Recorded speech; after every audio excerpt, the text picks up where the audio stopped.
करिश्मा के साबिक शौहर संजय की मौत का सबब मक्खी बनी। भारतीय अदाकारा करिश्मा कपूर के साबिक शौहर और सनअतकार संजय कपूर 53 साल की उम्र में चल बसे। करिश्मा कपूर ने बॉलीवुड अदाकार अभिषेक बच्चन से मंगनी की थी, लेकिन ये रिश्ता टूट गया और अभिषेक के बाद करिश्मा कपूर ने भारतीय बिजनेसमैन संजय कपूर से साल 2003 में शादी कर ली और कुछ मुद्दत के लिए बॉलीवुड से किनाराकशी इख्तियार कर ली। प्यार में बार बार शिकस्त खाने वाली करिश्मा कपूर को अपने शौहर का साथ भी जिंदगी भर मुयस्सर न आया और शादी के चंद साल बाद दोनों में तनाज़ात शुरू हो गए। इसके नतीजे में इस जोड़े ने 2016 में तलाक ले ली। भारतीय मीडिया रिपोर्ट्स के मुताबिक संजय कपूर 12 जून को इंग्लैंड में पोलो खेलते हुए दिल का दौरा पड़ने के बायस चल बसे।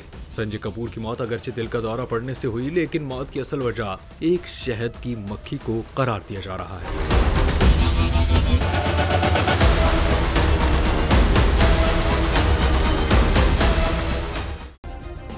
सब्सक्राइब करें और बेल दबाएं ताकि कोई खबर रह न जाए।